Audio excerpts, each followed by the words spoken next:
Hi అండి, అందరికీ నమస్కారము. నా పేరు గౌతమి. ఈ వీడియోలో అయితే నేను మీకు ఒక మంచి మనీ సేవింగ్ ఐడియా అయితే చూపిస్తానండి. అది కూడాను 40 రోజులు నేను చూపించే పద్ధతిలో కనుక మీరు డబ్బులు దాచుకుంటే 7,200 రూపాయలు అయితే సేవ్ చేసుకోవచ్చు అండి. ఇదే పద్ధతిలో ఒక 80 రోజులు కనుక మీరు డబ్బులు దాచుకున్నారనుకుంటే 14,400 రూపాయలు అయితే సేవ్ చేసుకోవచ్చు అండి.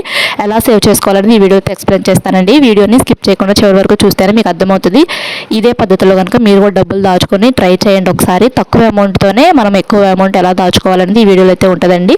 అంటే ఇప్పుడు మనము ఒక 20 రోజులు, ఒక 40 రోజులు కదా, 40 రోజులు కూడా ఇలా ఒక పేపర్లో అయితే రాసుకోండి. ఇలా రాసుకొని నేను చూపించే పద్ధతిలోనే డబ్బులు కూడా అలా రాసుకొని మీరు దాచుకునే డబ్బాలు ఉంటాయి కదా. ఇప్పుడు నేనైతేను వంటగదిలో స్టీల్ డబ్బాలు, ప్లాస్టిక్ డబ్బాలు అవి ఉంటాయి కదండి మనకి, ఆ డబ్బాల్లోనే దాచుకుంటానండి. ఆ దాచుకునే డబ్బాల్లోనే ఇలా ఈ స్లిప్ అయితేను దాంట్లో వేసేసి మనము ఇప్పుడు 40 రూపాయలు దాచుకుంటే టిక్ కొట్టుకోవటం అలా అయితే చేసుకుంటూ ఉంటానండి. అలా చేసుకోవటం వల్ల మనకి ఎంత మనీ దాచుకున్నాము, ఇంకెంత మనీ దాచుకోవాలనేది అయితే గుర్తుగా అయితే ఉంటుందండి.